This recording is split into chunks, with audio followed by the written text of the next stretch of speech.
Bismillah. Alhamdulillah wassalatu wassalamu ala Rasulillah wa ala alihi wa sahbihi wa man walah. Wa asyhadu an la ilaha illallah wahdahu la syarika lah. Wa asyhadu anna Muhammadan abduhu wa rasuluh. Amma ba'd. Alhamdulillah fi hadzal yaum yaumul arbi'a Isrun min syahri November Alfain Arba wa Isrun Muqabil Khamis Asar min syahri Rabi' Al-awwal min syahri Jumadal Ula 1446. Mazilna fi darsina fi kulliyatil hadis fi sahih al-Bukhari min kitabil ilm. Qala al-Imam al-Bukhari rahimahullahu ta'ala babun mata yasihhu sima as-saghir. Kapan seorang anak itu bisa diterima riwayatnya dan meriwayatkan. Maka di dalam ilmu mustalahil hadis dijelaskan kapan seseorang bisa diterima hadisnya, jelas jika telah bulug. Namun kapan dia meriwayatkan dari Nabi? Kapan saja selama hafalannya masih kuat. Contohnya seseorang yang dikisahkan dari Muhammad ibn Ka'ab al-Quradhi yang menceritakan dia belum balik. Maka kalau dia sudah balik dia akan dipenggal. Di kisah pengkhianatan kelompok Yahudi Bani Quraidah. Maka di saat perang Khandaq gagal dan collaboration mereka bersama kelompok Arab yang musyrik kafir digagalkan oleh Allah, maka semuanya lari tunggang langgang dengan badai yang Allah kirimkan kepada mereka. Maka yang tersisa dari Bani Quraidah di desanya, maka Nabi mengatakan la salatal asr illa fi Bani Quraidah. Maka akhirnya mereka sampai di sana melaksanakan salat asar dan mengumpulkan semua yang sudah balik untuk dipenggal lehernya. Maka di situ perawi hadis Muhammad ibnu Ka'ab al-Quradhi, maka dia didatangkan kepada pasukan Nabi dalam keadaan belum balik. Maka disebutkan di hadis fakholani syabili, maka akan dibiarkan hidup.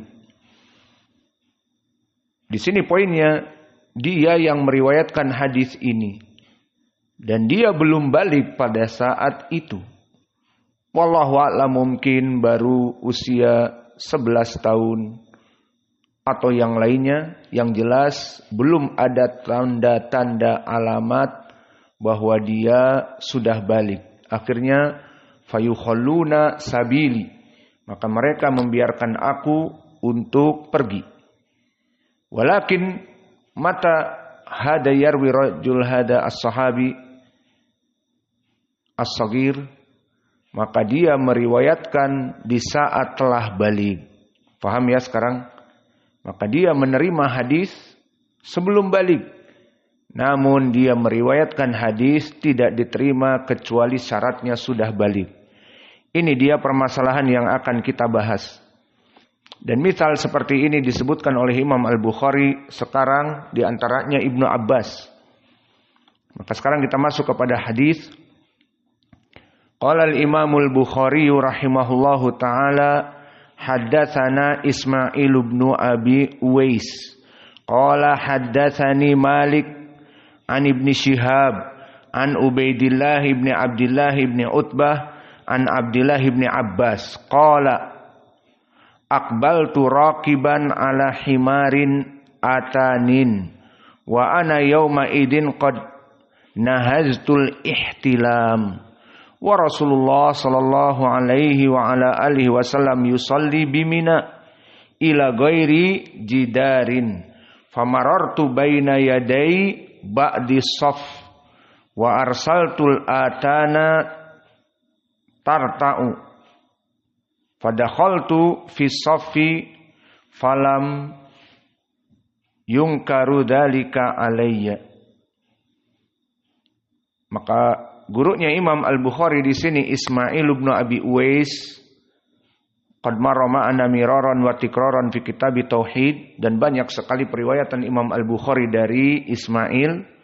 Maka dia dari segi tabaqah dia hidup di tabaqah al-ashirah dari gurunya Imam Al-Bukhari yang ma'ruf. Dan dia di tabaqah yang ke-10 ini ma'ruf beserta dengan Imam Ahmad dan yang lainnya. Bismillah. Dan Ismail ibnu Abi Uwais barakallahu fikum, dia al-Asbahi al-Madani, dan dia kepada Imam Malik mengatakan khol, maknanya paman dari pihak ibu. Jadi Imam Malik kerabatnya dengan dia keponakan dari pihak saudari putrinya. Maka karena dari pihak saudari putri, Ismail memanggil kepada Imam Malik adalah khol, bukan bukan ammi, tetapi kholi. Lalu bagaimana kedudukan Ismail bin Abi Uwais? Maka dia antara dhaif dengan shaduk.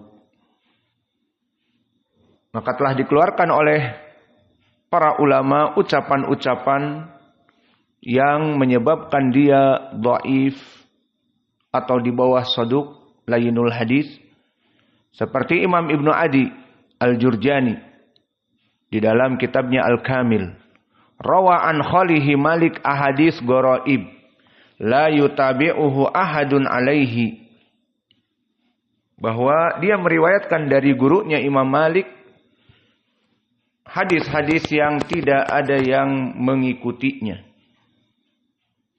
Dan berkata Imam Ahmad la ba'sa bihi.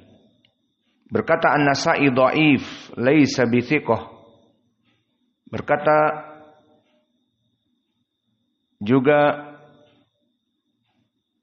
Abu Hatim kana mughaffalan.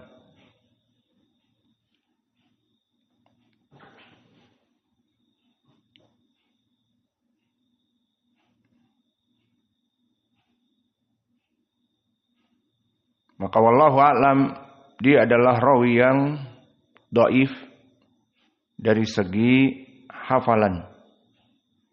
Berkata Yahya ibnu Ma'in juga, sadukun dhaiful aql laisa bidak. Maka dia saduk, akalnya dhaif. Maka jarah seperti ini ma'ruf, jarah kepada ad-dhabt. Maka dia didhaifkan dari hafalan. Dan Abu Hatim mengatakan kana mughaffalan, bahwa dia hafalannya itu tertutup.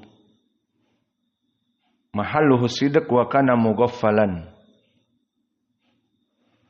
Wallahu a'lam, Ismail ibnu Abi Uwais bisa dikatakan layinul hadis, hadisnya lunak. Maka bagaimana hukumnya jika dia berkesendirian? Ditolak hadisnya.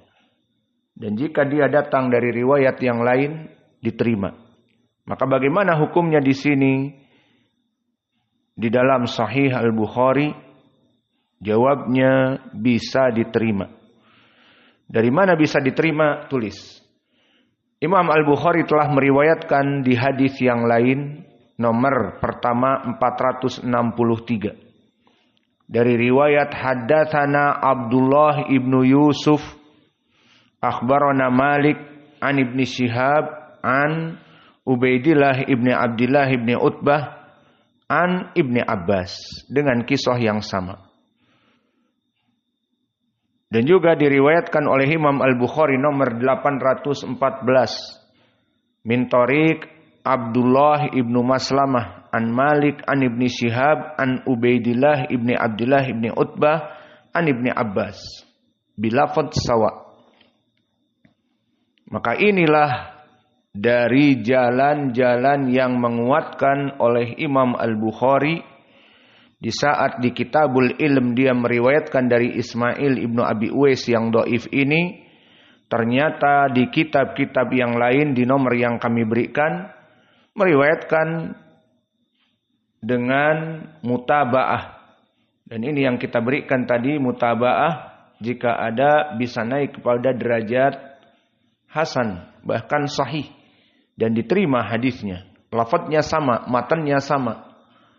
Maka di hadis tadi 463 mutaba'ahnya siapa? Haddatsana Abdullah ibnu Yusuf. Maka Abdullah ibnu Yusuf barakallahu fikum, dia adalah At-Tinnisi Al-Kilai Ad-Dimashqi. Dia siqatun mutkin min asbatin nas fi Qatadah. Maka ini penguat jalan tadi. Karena telah datang jalan Abdullah ibnu Yusuf At-Tinnisi an Malik. Maka Ismail tidak berkesendirian, di sini dinamakan mutaba'ah. Wa mahaluh At-Tinnisi asbatun nas fi Malik fi Muwatta. Dia orang paling kuat periwayatannya dari Imam Malik. Maka di sini terangkatlah riwayat Ismail. Dan tidak dengan itu, di riwayat yang kedua dari jalan Abdullah ibnu Maslamah an Malik, wa Abdullah ibnu Maslamah huwa Abdullah ibnu Maslamah al-Qa'nabi. Telah berkata Imam An-Nasai, al-Qa'nabi fauqahu fil Muwatta. Fauqa man? Dhamir yaudu ila Abdullah ibn Yusuf. Maknanya fauqa Abdullah ibn Yusuf fil Muwatta. Berarti susunannya Abdullah ibnu Maslamah al-Qa'nabi, kemudian Abdullah ibnu Yusuf At-Tinnisi, itu maknanya. Maka dua imam, Abdullah ibnu Yusuf At-Tinnisi dan juga Abdullah ibnu Maslamah al-Qa'nabi, keduanya menjadi mutaba'ah bagi Ismail ibni Abi Uwais yang dhaif tadi. Maka di sini kita mengetahui Imam Al-Bukhari tidak sembarangan diterima hadisnya sebagai hadis-hadis yang sahih, karena jika dia meriwayatkan di riwayat dari rawi yang dhaif, maka dia mendatangkan riwayat yang lainnya. Fahimtum? Maka jangan ada yang mengatakan hadis Ibni Abbas yang kita bahas ini di Kitabul Ilm dhaif. Ada suatu hari kalian mengatakan dhaif, maka kalian yang didhaifkan. Karena telah datang riwayat Abdullah ibnu Maslamah al-Qa'nabi, orang paling kuat. Dan juga Ibnu Yusuf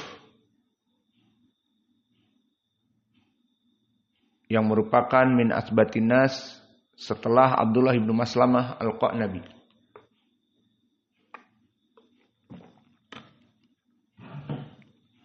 Kemudian meriwayatkan dari Malik ibnu Anas al-Asbahi, maka dia kholnya dari Ismail. Wa Imam Malik al-Madani wa huwa al-Qurashi. Imam Malik al-Qurashi. Wa huwa ra'sul mutkinin wa kabiril musbitin. Ash fi Madinah. Wa huwa min ru'us itba'ut tabi'in fi tabaqah as-sabi'ah.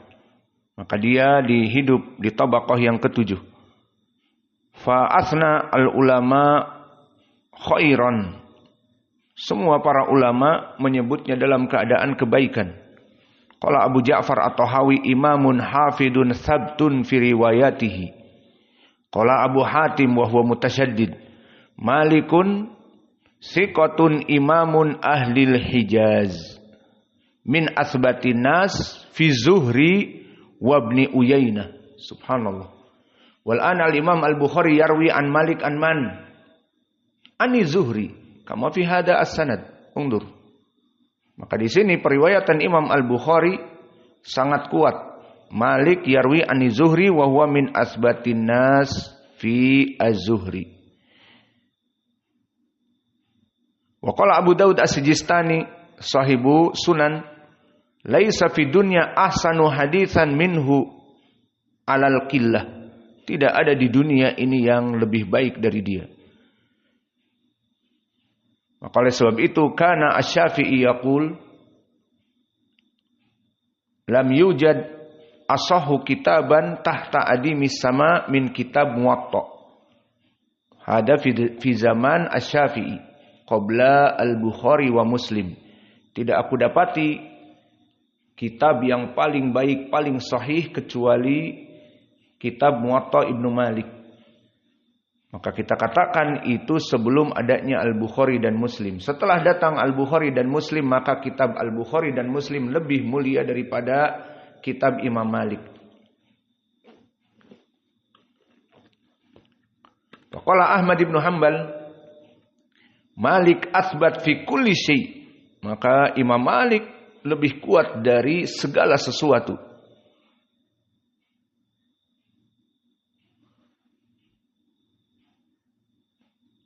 Berkata An-Nasa'i, ma indi ba'da tabi'in ambal min Malik wala ajal minhu wala awthaq wala aminun alayya hadithuhu minhu.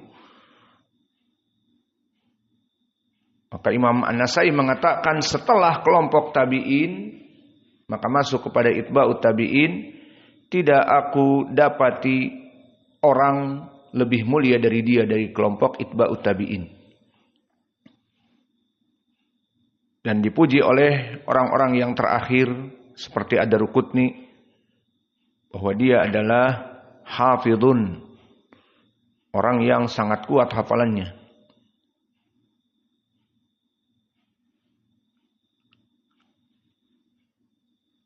Wa qala Sufyan ibnu Uyainah wa ibnu Uyainah fi tabaqah ats-tsaminah, di bawah dari Imam Ahmad dari tabaqah, mengatakan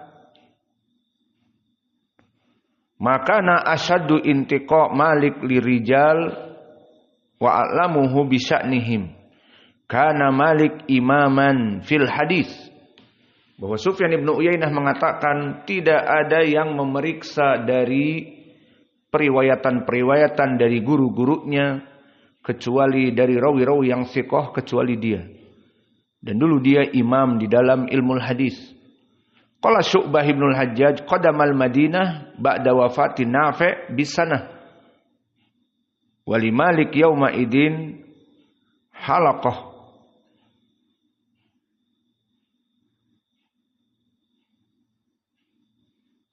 Dan berkata Abdurrahman ibn Mahdi, kana la yuqaddimu alayya Malik ahadan.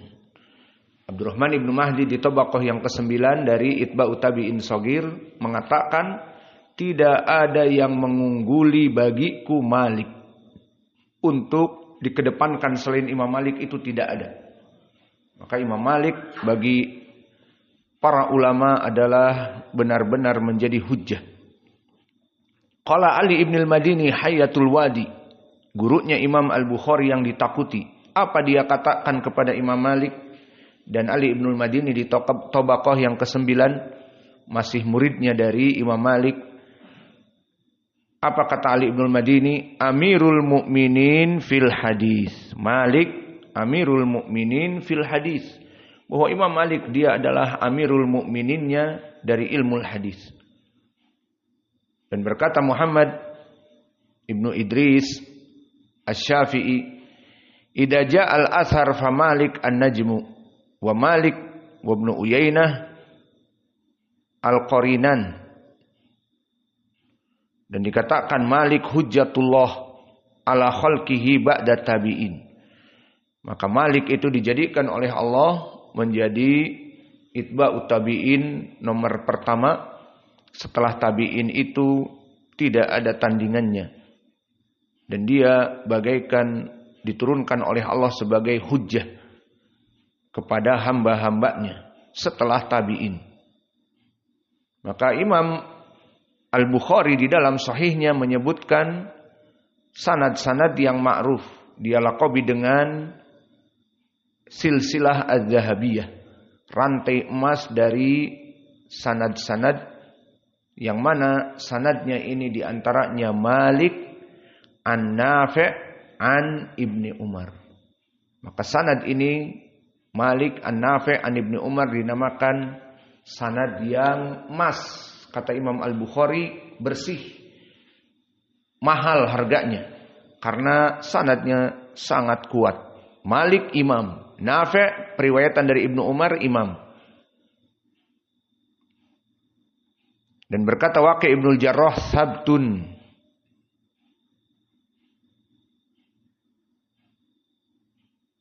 Dan Yahya Ibnu Sa'id Al-Qattan imam juga dalam keadaan mengatakan ma fil qaum aslah hadisan min Malik.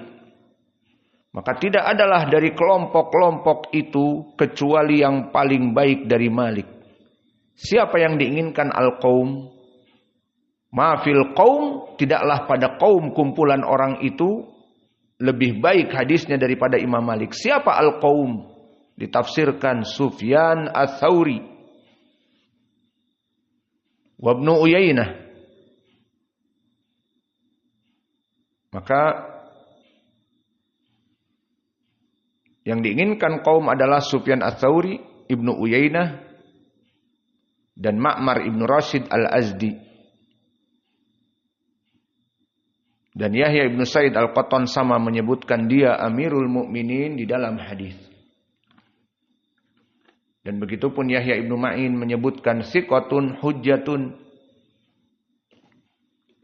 min asbatin nas fi Zuhri. Maka inilah keadaan Imam Malik, imam muhaddis min ru'us itba'ut tabi'in. Kemudian Imam Malik meriwayatkan dari Imam Az-Zuhri. Siapa Az-Zuhri? Masmuh Muhammad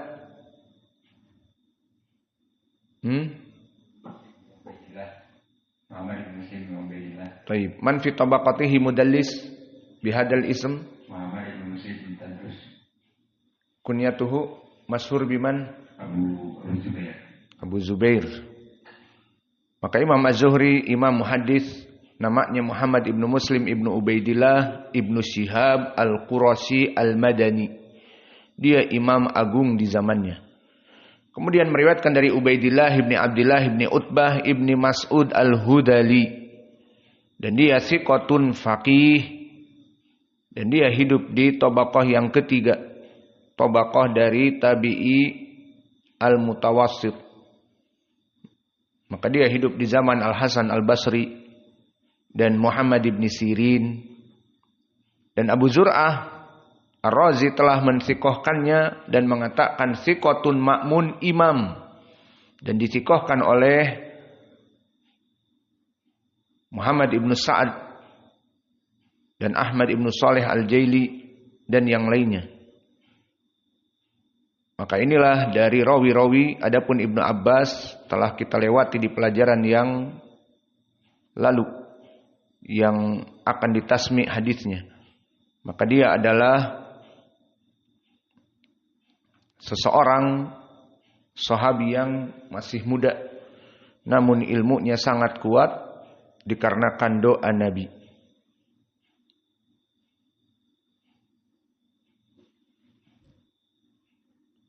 Adapun makna hadis ini bahwa Ibnu Abbas menceritakan tentang keadaannya bahwa dia menaiki atan, yakni himar, famarra ala ba'di shaf, kemudian dia melewati shaf dari kaum muslimin, yang mana kaum muslimin bersama Nabi pada saat itu bukan di Masjid Nabawi, bukan membawa himar ke masjid, tetapi di Mina, di Padang, karena bukan di Padang ibu kota kita, di Padang yang luas, di Mina, tempat penyembelihan dan ibadah haji. Maka pada saat itu Nabi sholat tanpa sutroh. Tentunya bukan tidak menggunakan sutroh, tetapi tanpa dinding. tanpa pembatas. Maka di lapangan terbuka itu gambarannya. Maka Ibnu Abbas datang dengan himarnya dan masuk di antara shaf kemudian berjalan. Dan Nabi sholat bersama para sahabatnya dan kemudian dia turun dari himar dan dibiarkan himarnya itu dan dia masuk kepada shaf. Dan dia katakan bahwa keadaannya pada saat itu qad qarabal bulug, telah mendekati waktul bulug.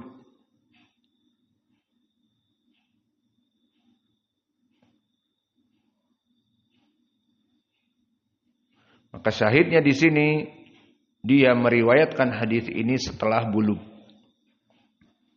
Maka faidah dari hadis ini banyak sekali. Kalau tidak kita terjemahkan dahulu, iya, atau langsung diambil faidah, sama saja. Kita terjemahkan dulu dari Ibnu Abbas. Qala aqbaltu raqiban ala himar atan. Maka aku datang kepada Nabi dalam keadaan salat bersama para sahabat dengan himar, keledai. Wa ana yauma idin qad nahaztul ihtilam. Maknanya hampir mendekati bulug. Dan Nabi Muhammad SAW pada saat itu yusolli bimina ila ghairi jidar. Maknanya Nabi sholat di Mina, bukan di Madinah. Di tempat tertutup, ada dinding-dinding. Tetapi lapangan terbuka, padang yang terbuka. Dan Nabi menghadap tidak kepada jidar, tidak kepada dinding. Tetapi tetap dengan sutroh, anazah yang biasa dia bawa, bagaikan tombak kecil. Famarartu baina yadayya ba'dis shaf. Maka aku melewati setelah turun dari himarnya, melewati kepada shaf, dohirnya shaf di belakang Nabi. Maka tidak ada yang mengingkari. Warsaltul atan tarta. Kemudian aku turun dari himarku dan dibiarkan himar itu pergi untuk makan, istirahat. Fadakhaltu fis shaf. Maka aku masuk kepada shaf dalam keadaan dengan himar tadi. Falam yungkir dalika alayya. Tidak ada yang mengingkari. Menunjukkan bahwa di sini dia melewati shaf, dan shaf yang menjadi poin dalam salat berjamaah, shaf imam dengan sutrohnya. Itu yang harus dicegah. Antara imam dengan sutrohnya. Maka faidah yang bisa kita ambil setelah kita melewati sanad-sanad ini, maka hadis ini hadis yang sahih.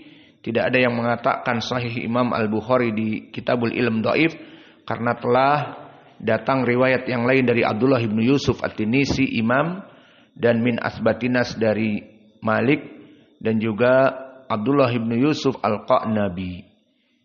Maka Abdullah bin Yusuf dan Abdullah bin Yusuf Al-Qa'nabi keduanya min asbatinas dari Imam Malik. Lalu apa faedah yang bisa kita ambil yang berhubungan dengan babul ilm? Maka Ibnu Abbas umurnya hampir mendekati bulug. Maka di sini dia mempunyai akal yang penuh, mengingat apa yang dia lakukan. Maka dia turun dari himar dalam keadaan masuk di shaf. Kemudian dibiarkan himarnya balik dan dia berjalan di antara shaf. Tidak ada yang mengingkari. Umurnya menjelang bulug. Kemudian suatu hari dia menceritakan hadis itu dan diterima. Maka inilah dari permasalahan Kitabul Ilm, dari bab kapan seorang rawi menerima hadis dan kapan diperbolehkan untuk meriwayatkan hadis. Menerima hadis sebelum bulug boleh selama dia mampu menghafalnya. Seperti sekarang Muhammad usianya 10 tahun, Abdurrahman usia 12 tahun belum balik, bisa mendengar dari kita. Namun kapan diterima riwayatnya setelah balik. Paham? Dan faedah yang berikutnya dari hadis ini bahwa melewati orang yang sholat dengan himar tadi tidak menyebabkan sholat yang ada di depannya itu batal atau terputus. Karena apa? Karena di sini dia tidak melewati antara shaf Nabi dengan sutrohnya. Tapi di belakang Nabi atau di belakangnya lagi shaf yang ketiga, keempat, wallahu a'lam berapa shaf pada saat itu tidak disebutkan. Yang jelas Ibnu Abbas melewati antara shaf, maknanya bisa jadi shaf yang kedua di belakang Nabi atau shaf yang pertama di belakang Nabi, punggung Nabi dengan para sahabat, ataupun shaf yang berikutnya. Maka di sini tidak menjadi pembatal. Dan Nabi pun tidak menahannya karena berada di belakang Nabi. Dan faedah yang kedua, bahwa Abdullah bin Abbas itu dekat bulugnya dengan meninggalnya Nabi. Dengan dalil bahwa Ibnu Abbas di kisah ini menjelang bulug. Dan kisah ini kapan terjadi? Di Hajjatul Wada'. Yang mana Hajjatul Wada' itu Nabi meninggal setelah Hajjatul Wada' 80 hari. Berapa bulan 80 hari? 2 bulan setengah. Ya apa tidak? 3 bulan 90, maka 80 hari, 2 bulan lebih sedikit, 2 bulan setengah lebih dikit. Maka meninggal Nabi setelah kejadian hadis ini. Maka di sini menjadi pendalilan bahwa Ibnu Abbas dari sahabat yang kecil. Meninggal Nabi dan dia masih berusia baru balik. Dan perlu diketahui, permasalahan baliknya seseorang berbeda. Maaf, orang Indonesia dengan orang Yaman berbeda. Makanya si Kendrick sudah balik belum? Umurnya 15 tahun, mungkin belum mimpi basah. Namun gen orang Yaman, orang Arab sendiri atau campuran, maka seperti si Hudzaifah, 13 tahun sudah balik. Usamah 13 tahun apa 15 tahun belum balik? Iya, Usamah belum balik. Sudah, Masya Allah. Makanya di sini orang-orang kita umurnya sudah besar tetapi belum balik. Dan di sini menunjukkan bahwa Ibnu Abbas di saat meninggal Nabi usianya baru balik. Meninggal setelah Hajjatul Wada', setelah kasus dia meriwayatkan hadis ini. Dan juga di dalam hadis ini tidak dipermasalahkan tentang permasalahan melewati shaf. Adapun di hadis Abi Hurairah muttafaqun alaih berkata Rasulullah sallallahu alaihi wasallam, "Idza marra ahadukum baina shaf falyamna'hu." Agar dia itu menahannya. Jika ada seorang salat dengan sutroh, kemudian orang itu mau lewat di antara dia dengan sutroh, falyamna'hu, falyadfa'hu, agar melarang orang yang melewati ini. Maka di sini dikarenakan apa? Karena hukumnya tidak boleh seseorang melewati sutroh. Namun di dalam hadis ini Nabi tidak melarang dan para sahabat pun tidak ada yang mencegah. Karena mereka memahami bahwa permasalahan sutroh yang bermasalah adalah antara dia dengan sutrohnya. Jika sholat sendiri. Jika sholat berjamaah, imam dengan sutrohnya. Itu dia. Maka di sini pendalilannya adalah Ibnu Abbas melewati di antara sufuf yang bukan sutroh dengan Nabi. Dan faedah juga di sini menjadi pendalilan bahwa di saat sholat berjamaah, imam adalah sutrohnya bagi para makmum meskipun 10 shaf. Makanya jika ada di antara shaf-shaf yang belakang, ada 10 misalnya. Shaf yang kedua di belakang imam, ada yang pingin pipis, atau ada yang keluar angin pip, maka dia akan melewati shaf kedua, ketiga, keempat, iya apa tidak? Kalau pintunya hanya satu di belakang, maka bebas-bebas saja dia lewat. Kenapa? Karena sutrohnya imam adalah sutrohnya musallin fi salatil jamaah. Ana qad kalamtukum wa ila ba'dribu. Yalah. Ijri. Orang-orang yang ngantuk, gak usah bikin saya putus dari pelajaran. Sekarang putus dari pelajaran. Ngantuk bangun. Daripada saya memukul kalian. Paham? Maka di dalam hadis ini juga faedah dari sunnah takririyah. Di mana ditakrir di sini dengan diamnya Nabi, tidak mengatakan kepada Ibnu Abbas setelah sholat, kamu salah, kamu demikian, seperti kasus seperti ini siapa? Abu Bakrah, sahabat yang mana hadisnya muttafaqun alaih dari Abi Bakrah. Dia masuk ke masjid, didapati Nabi dalam keadaan ruku. Kemudian dia ruku qabla shaf. Maka dia melaksanakan ruku di saat masuk dari pintu. Didapati Nabi Allahu Akbar, maka dia ruku. Lalu bagaimana? Belum sampai shaf sudah ruku, jalan dalam keadaan ruku. Nah, apakah di sini Nabi diam dan membenarkan? Tidak. Nabi melihat dari punggung sesuai mukjizah yang Allah berikan. Di hadis disebutkan, ini la arakum wara'a dhahri. Aku sungguhnya melihat kamu di belakang dari punggungku.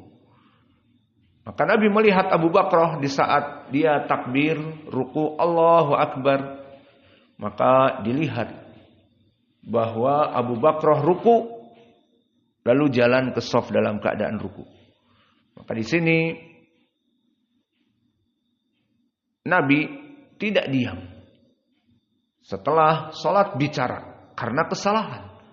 Apa kata Nabi? Zadaqallahu hirsan wala ta'ud. Maka kesalahannya jangan engkau ulangi seperti ini. Dan didoakan zadaqallahu hirsan. Semoga Allah menambah semangat kepadamu. Adapun di sini Ibnu Abbas selesai Nabi sholat tidak disalahkan. Maka ini menunjukkan bahwa berjalan di antara shaf dalam sholat berjamaah tidak apa-apa. Maka adamul ingkar ala Ibni Abbas yadullu ala sihhatis sholah wa adamu ityanihi bima yungkiru alaih. Maka tidak ditegurnya menunjukkan pertama sholatnya sahih. Para sahabat dan Nabi sholatnya sahih, tidak terganggu dengan himar bahkan datang. Dan juga tidak ada perbuatan yang mungkar di dalam syariah sehingga Nabi tidak butuh untuk taghyirul mungkar seperti berkata kepada Abi Bakrah, jangan engkau laksanakan demikian, jangan diulang. Maka kamu berjalan dulu di saat imam melaksanakan ruku sampai ke shaf baru ikut ruku.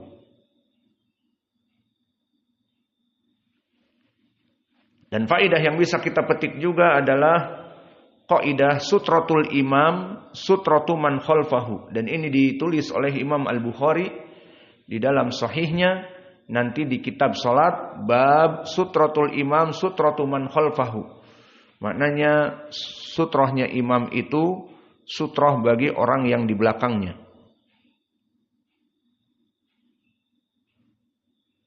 Lalu apa itu atan? Atan adalah himar yang betina. Jadi lugah Arabiah sangat luas. Kalau kita di Indonesia, keledai ya keledai. Keledai laki-laki, keledai. Keledai perempuan, keledai. Di Arab tidak. Himar, keledai laki-laki. Atan, keledai perempuan.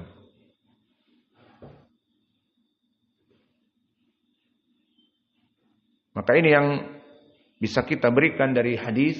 Maka silahkan kepada ikhwah untuk mentasmi al-matan barakallahu fikum.